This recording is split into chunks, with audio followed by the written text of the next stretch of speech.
માતાજી બરુલાગીર Barad farm house આપણે આ કોઠીમાં કહીએ અમારા વિસ્તારમાં અને ખેડૂતો આની કાસરીઓ બનાવે આપણે અમે કાસરીઓ બનાવીએ જનરલી થાય આ ચોમાસામાં પણ આપણે અહીંયા બારડ ફાર્મ હાઉસમાં અત્યારના થાય અને મારા મમ્મી છે એ કાસરીઓ બનાવે અને આ કાસરીઓમાં તો ઘણી અઘરી તો પ્રોસેસ હોય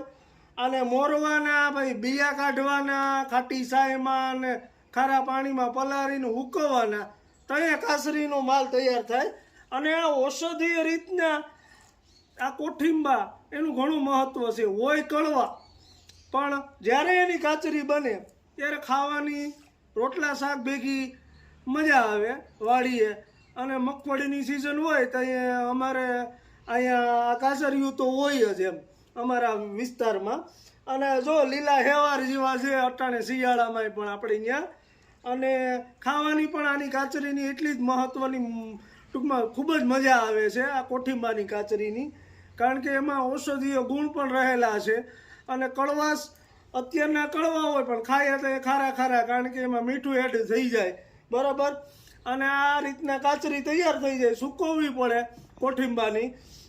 અને અમારે ખેડૂતોને તો ભાઈ કાસરી જ હોય ને બીજું તો શું હોય અમારે જે આ છે તો રોટલા ને શાક ભેગી કાસરી તો હોય જ ફરજિયાત ને ગુંદું હોય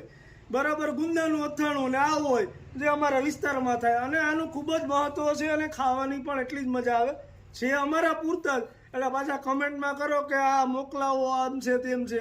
પણ ભાઈ અમારા આમાં બહુ અઘરી મહેનત હોય અને વીણીને ઓલું કરવાની ને આખા તૈયાર થાય ત્યાં સુધી કાસરી એટલે છે અમારા પૂરતા ચોમાસામાં મમ્મીએ બનાવ્યા હતા અને પાછા શિયાળામાં થાય અત્યારના આપણા ઘરે તો મેં મમ્મી કે હાલો કાચરી બનાવી નાખો મેં કીધું બનાવી નાખો ને આના સિવાય અમને મજા આવે નહીં જય માતાજી।